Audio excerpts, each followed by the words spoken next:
Hey guys, want to make your home cozier and save a little more money? Take a free online energy assessment from Energy Trust of Oregon. It's fast, easy, and gives you personalized tips to boost your home energy savings, lower bills, and more comfort. Shoot, I'm taking this quiz. Let's take it together at visitenergytrust.org/assessment. We can join thousands of Oregonians already making smarter energy moves. That's energytrust.org/assessment. You don't have to put your bicycle away for the season just because it's rainy out there. With a little bit of preparation, riding through the rain can actually be pretty awesome. It's a great way to see Portland and stay connected to the city during the darker months. Ride Through the Seasons is a PBOT program that encourages Portlanders to try out cycling year-round through a series of group rides and skill-building workshops. Plus, PBOT is hosting a Rainy Rider photo contest in November where you have the chance to win some awesome swag. To learn more and to get involved, text BIKE to 888-520-0526 or visit portland.gov/ride seasons.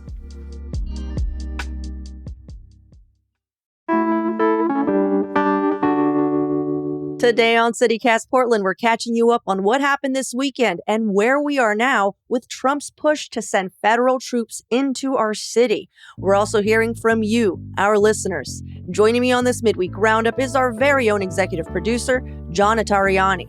Also, a very special thank you to the sponsor of today's episode, the Patricia Research Center for the Arts. It's Wednesday, October 8th. I'm Claudia Meza, and this is what Portland's talking about.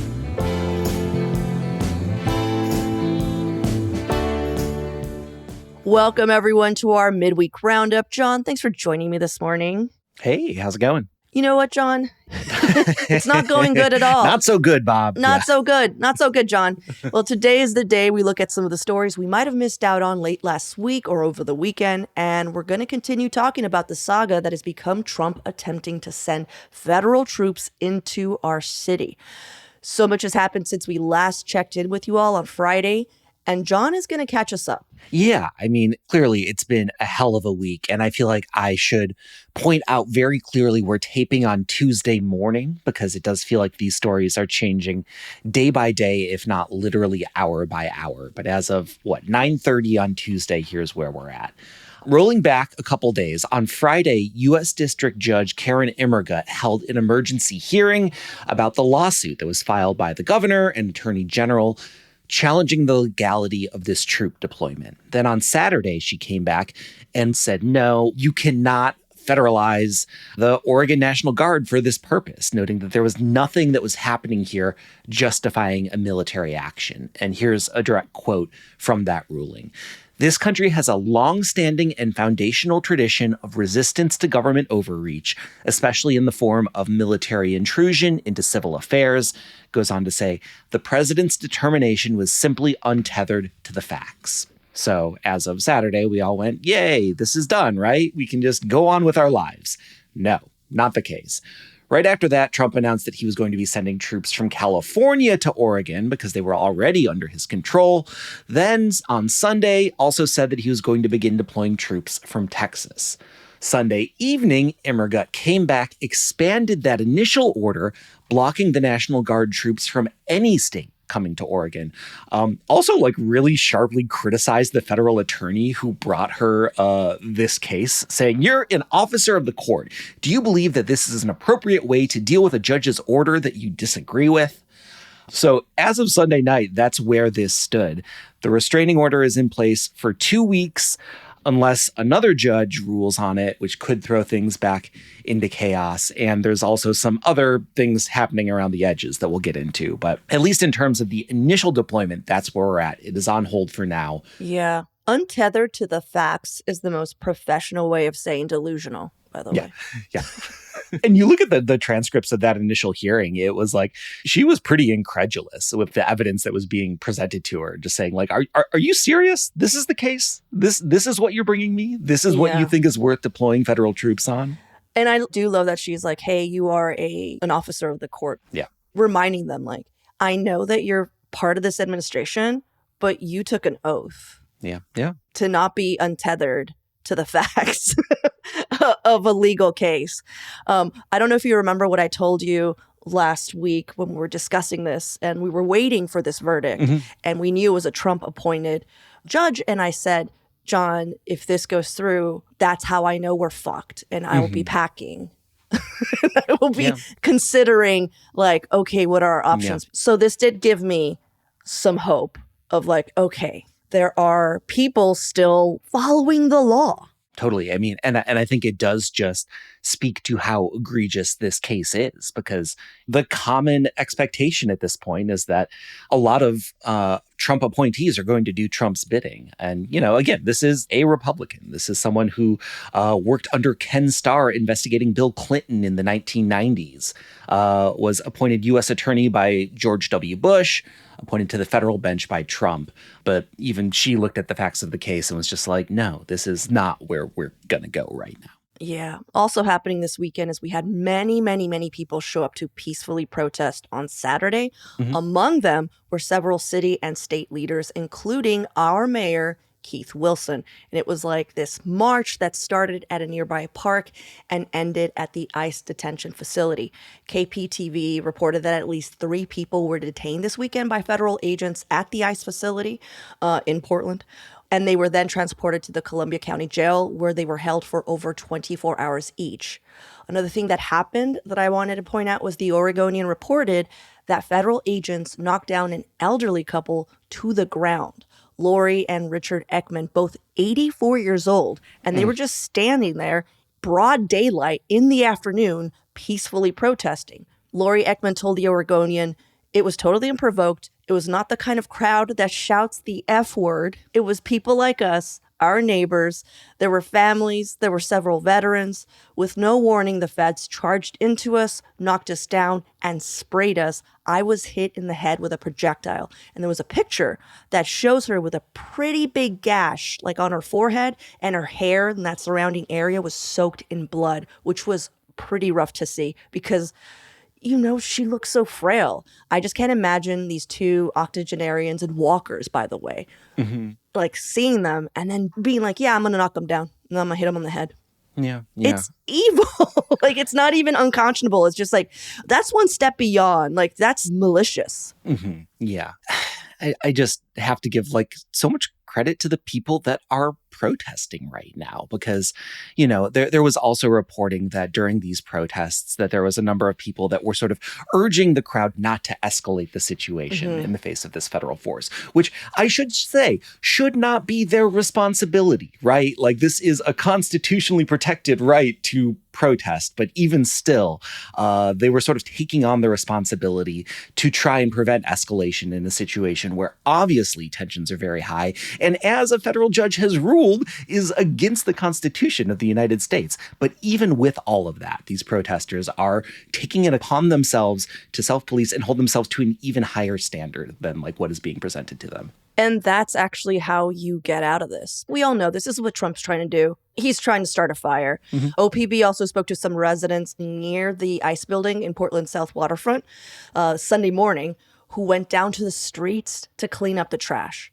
So that's how people are dealing with it. And one was talking about tear gas from the federal officers actually coming through their window unit, which like, God. So by all news outlets' accounts, Sunday's gathering was minuscule compared to Saturday, which I couldn't get a firm estimate. I saw some people say it was like nearly 400 people and other sources saying maybe over 100. So it might be when the count was in the time of the day. But Sunday for sure saw nothing close to those numbers, proving once again, this is not an issue. This is not an issue. I want to throw in a shout out to Rachel, our Hey Portland newsletter editor, who took it upon herself to run a South Waterfront neighborhood guide, because South Waterfront is a beautiful neighborhood. Claudia, gorgeous. Here's some of the greatest places to eat and drink in South Waterfront. Dough Zone, some of the best dumplings in the metro area, the original old spaghetti factory. Oh, love it. Ovation Coffee and Tea. Like, there's a beautiful beach. There's public transit. There's bike lanes. Like, South Waterfront's nice. I think there's a wine bar I used to go whenever traffic got bad when we worked at OPB. Yeah. And I would chill there. There's a tap house. Oh, it's a beautiful area. Yeah. She does say, though, proceed at your own risk. The beach doesn't have lifeguards. Oh, Rachel. very dangerous. Always looking out for us. So I just want to say real quick, though, if you are going down to the waterfront, please, I'm not trying to police how you express your discontent, but do not fall for the trap. This is what Trump wants. He wants a fire. He wants to be able to say, see, this is what I'm talking about, animals. Yeah. And ultimately, what every sign should say is release the Epstein files, because this is a huge distraction. I feel like we keep forgetting about it. It's like, this isn't about us, y'all. This is not about us. This is about the fact that he was getting a lot of heat about the Epstein files. And he's like, look over here, look over here. Yeah. So, John, looking ahead, we've got a lot of question marks. Yeah. Lots more rulings from lots more courts are going to be coming, and depending on which way they go, this could go a lot of different ways from here. Again, first thing Tuesday morning, things could change over the course of the day, but we're waiting on a ruling from the Ninth Circuit Court of Appeals, which could overturn this restraining order that Immergut has put in place. We're expecting a ruling on that case sometime this week. And a quick ruling is possible. Earlier this year in California, the Ninth Circuit reversed a lower court's block within hours. So I think it's likely that we're going to see some motion on that within the next couple days at least. Also, terrifyingly and ridiculously on Monday, Trump said that he may consider declaring an insurrection to get around court orders. This is based on that cutting-edge law, the Insurrection Act of 1807, that gives the president emergency powers. So, you know, the question of legality on that is going to be banging around courts for the next however long, but that is also on the table. Yeah, let me expand that a little. I love that you said gives the president emergency powers. So that law was created to execute the laws of the Union, the federal union, and to suppress insurrections and repel invasions, basically to quell domestic rebellion. It was most definitely not used during the January 6th insurrection, which was an actual insurrection. They left those poor, outnumbered Capitol policemen to fend for themselves. But the last time a U.S. president has actually invoked the Insurrection Act was during the LA riots. That's how long ago. Which was a very, very, very different situation than what we're facing right now. Exactly. So if the Trump administration sent in active duty soldiers, Oregon and Portland attorneys could return to court and still argue that the actions of the soldiers violated the Posse Comitatus Act. It restricts the use of U.S. military personnel for domestic law enforcement and prohibiting their use as a, Posse Comitatus, which is like, I guess, Latin for a group assisting a sheriff. So unless the orders are then authorized by the Constitution or an act of Congress, the Insurrection Act could get reversed. We have so many checks and balances in a way that is like awesome, but also just very confusing. Yeah. There's just like nothing but Uno reverse cards, like legally. It's just a stack of them on either side. Yeah. At this point, we don't know anything else. Like we have nothing else except for just, I guess, imagining situations, hypotheticals, which are not going to help anything. Yeah. And I do think like one other thing to keep an eye on is what's going on in Illinois right now, you know, because similar situation, the president called to deploy the National Guard there. There was a legal challenge, and the judge in that case didn't block the order. So conceivably, there are Texas National Guard troops headed to Illinois that will be beginning operations later this week. So big hearts to all of our friends at CityCast Chicago. And we'll be keeping an eye on what's happening there as well and seeing what we can learn from it. Oh, my God. That is so scary. Yeah. Jacoby. Well, let's take a quick break here. And when we come back, we're digging into our mailbag.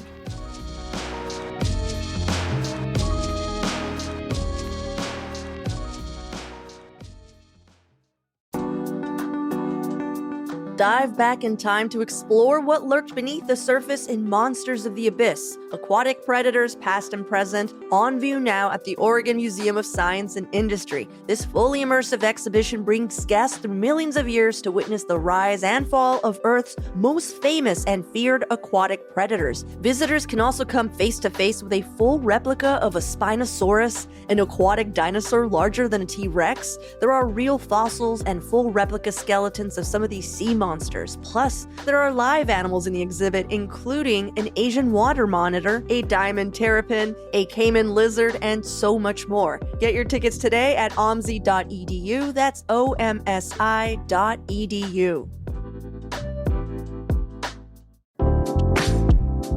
The Patricia Reeser Center for the Arts in Beaverton is launching its new season for 2025 through 2026. They have a dynamic lineup of performances from around the globe. Some highlights include Rhythm and Revolution, a legacy of hip-hop culture, which is going to be a season-long festival exploring hip-hop's history and impact, and it includes performances by La Russell, Cypher, Divinity Rocks, and so many more. Other performers in the season include Samara Joy, Joan Osborne, Pink Martini, Noam Piccoli, and the world premiere of York the Explorer, a folk opera by Aaron Nigel Smith. If you haven't heard of the Reeser, they are a multi-use venue for performing and visual arts, cultural and community events, and arts education. You can go check out their calendar or grab tickets now to any of their upcoming performances and classes at thereeser.org. That's thereeser, RESER.org. All right, John, you want to kick us off? Yeah, so we got a lot of mail about the deployment, unsurprisingly. I want to highlight one from Justin. Justin, wordsmith, philosopher. Justin says, "Fuck all libtards. Hope every liberal in Portland goes to prison." Okay. Well, I did some math on that to figure out exactly how many libtards there are in Portland, Claudia. Oh, God. Okay. Would you like me to walk you through this? Please. According to the Multnomah County Elections Division, as of April 7th, there were 574,000 registered voters. Of those, 285,000 are in the Democratic Party, 217 are non-affiliated or independents. Assuming that 2/3 of those non-affiliated voters are libtards, that would mean that there are over 429,000 in the county. So then I got to thinking, like, all right, what would it take to jail all of us? Mm-hmm. Well, maybe we should go into ICE detention as well. I looked into that. As of April, ICE's capacity was only at 63,000 people, estimates of potential funding for 116,000 beds. So us 429,000 libtards are not going to fit in ICE capacity. Oh, okay. Yeah. So that's just not going to work. Add the federal prisons onto that, that's 203,000 beds. So if we were to take everyone in Multnomah County and put them in ICE and federal capacity, that would completely max out the capacity of the prisons. So maybe that is a solution to all of this. Yeah. Perhaps. I like that you went down through and followed this very logical statement. But I do want to say that once I saw that he put his birth year in his email, I stopped reading what he said. Because to me, that is an indicator of I didn't think anything through. I don't think things through. Please do not put your birth year in your email, you guys. That is like the surefire way to get hacked. Just don't do it. Don't give anyone your first and last name and your birth year. Just don't do it. Justin Sawyer, you are so lucky. We are too dumb to be hackers. We're going to need your credit card number and social security number to process this comment. Please get back to us at your earliest convenience. Yeah. It's ridiculous. I got another one, not as math intensive as yours. Stacey S. wrote, "Having had to drive through the ICE protests every day this week, I also want to thank you guys for your coverage of the coming occupation. The messages from other cities have been through similar issues were so insightful. I hope Portlanders can help each other safely navigate our way through these difficult times. Take care." Wow, it appears that Stacey S. is just like, it's happening. Well, even if the occupation doesn't ultimately happen, I think we need to help each other through this time, because it's true. Because it's already stressful, Claudia, as we all know. Yeah. Well, I've got one more, and this is from Anonymous. "In the event of troops actually being deployed in our city, I would love to see heavy promotion of a citywide dance party. Just imagine how Trump and his supporters and the world would respond to those videos. Maybe we can be forgiven all permits and DJs can set up in the streets. Spinning this to positive." Oh, yeah. And I got to tell you, we got several of those. Yeah. Speaking of citywide parties, the Emergency World Naked Bike Ride now has a date coming up on Sunday, October 12th. Ooh. So if you want to protest in style and blow conservatives' brains, World Naked Bike Ride. Blow their brains. We're going to blow your brains out with our nudity and our biking. I have another one here from Scott H. Hey, y'all. Thank you so much for your Friday podcast. The National Guard deployment is such an upsetting and mind-boggling story to follow. It was so great to hear from your colleagues. It was also great hearing from the listener from Milwaukee, who was a veteran. I was listening to the podcast while walking my dog, Flower, and started tearing up with pride in my community. As John said, I didn't know I was going to get a pep talk, but I needed it. Rip City, Scott H. Scott, thank you. Thank you, Scott. I've got one more on this topic from Rich, who actually lives in South Waterfront. Ooh. Had some reflections on his experience of living down there, saying that he did witness ICE officers coming out in full riot gear, soldiers in combat garb with rifles. The Portland police at one point came and used blowhorns to tell the protesters to keep a street clear, but then raised this question that I thought was interesting. You mentioned the federal troops aren't here yet. Does that include the National Guard? I live in South Waterfront, and we've had a Black Hawk helicopter circling for 3 hours last weekend. The helicopter was back on Friday night. It just came by at 2 p.m. today, earlier this week, to take a few loops before headed back north. So questions about the helicopters that have been in the sky over Portland. And I looked into it a bit. And yeah, it does look like they are federal helicopters. Mm-hmm. There was a statement from the Port of Portland recently that said, we are aware of the higher volume of helicopter and propeller airplane activity over South and Southwest Portland. This appears to be related to federal law enforcement and or military activity. It is not a deployment the Port of Portland can control. So yeah, they are federal helicopters. And I think it's worth saying, like, there definitely are federal officers in town, which is distinct from this National Guard deployment. But just because the National Guard isn't deployed yet, there's still plenty of federal troops. And on Tuesday, the U.S. Secretary of Homeland Security, Kristi Noem, is expected to visit the ICE facility in South Portland. So I'm sure that there's going to be a lot of law enforcement around that. What do you think she's going to do? What do you think she's going to, what's her plan, do you think? I think that she is going to take a page from Rachel's guide to South Waterfront neighborhood, get some dumplings, swing by the old spaghetti factory, maybe rent a Nike bike and use our bike lanes. I mean, Kristi, we've got a whole guide to the neighborhood for you. We have got you covered. All the greatest stuff to see. Hit us up and we'll help you out. And Kristi, just say it's your birthday. They never check IDs at the old spaghetti factory. Well, I'm going to change the vibe here because we also got notes about our October guide. And I wanted to share that with you because I thought they were really sweet. In the October guide, John, you might remember that one of my picks was soup. Yeah. Just soup in general. And I shouted out a few restaurants who makes particularly good soup that people in town seem to really like. And Marcia O wanted to shout her picks out, which were onion soup at Papa Hayden, hot and sour soup at Duck House Chinese. You add wontons. Nice. And Penny also chimed in and said black bean and onion and the tomato bisque at the St. John's McMinimans, which I don't think I've ever heard a food rec for McMinimans before. Yeah. But I'll try. I mean, it's right by my house. A little tomato bisque right in your neighborhood. Yeah. Right. I also had a comment coming out of that guide. This one about a bunch of movie recommendations. We spent quite a bit of time talking about the different Halloween and fall-themed film programming that's going on. Yeah. But David T. reached out and said, I didn't hear any mention of Cinemagic on Hawthorne by Ladd's Edition, which totally fair. Cinemagic is also awesome. Here's what David T. is going to see. We've got tickets to see Christine on Sunday the 5th. That already passed, obviously. Others include Hocus Pocus, American Werewolf in London, Nightmare on Elm Street, Killer Clowns from Outer Space. I love that one. And so much more. So yeah, no shortage of great, weird, old movies in theaters all across the month.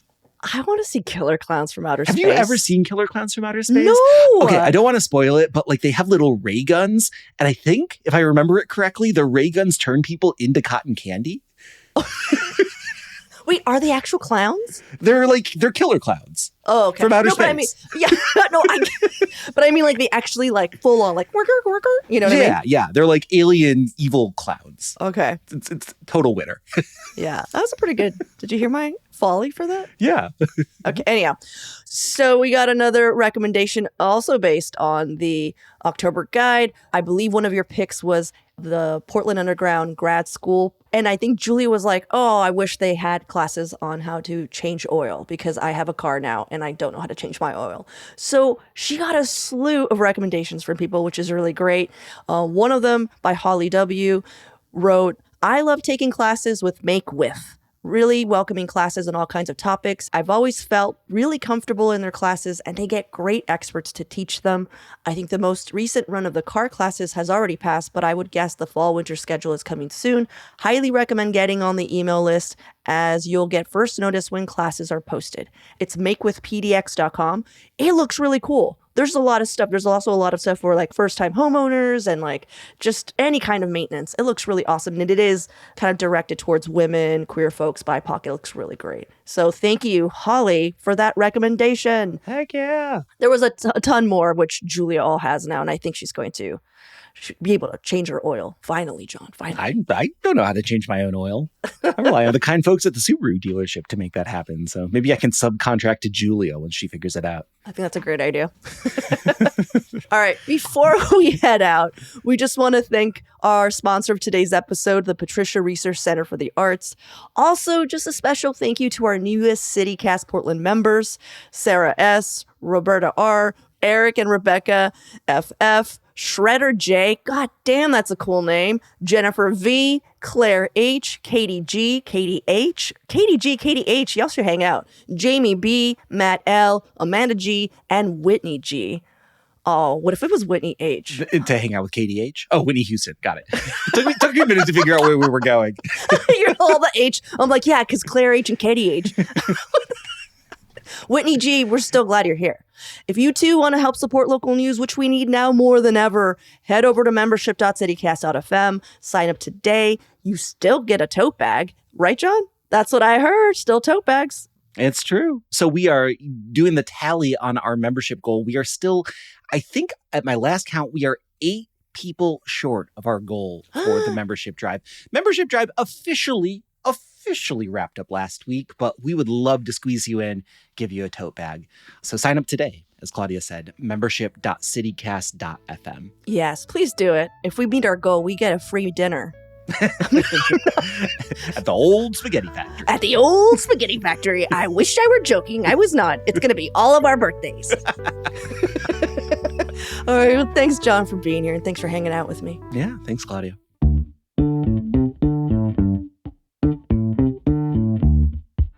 That's all for today here on CityCast Portland. Thank you so much for listening. If you enjoyed the show, share it with a friend or rate and leave us a good review. It really helps us out.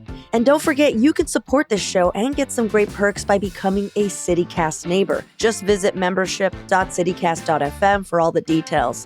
We'll be back tomorrow morning with more from around the city. Until then, see you with Slims.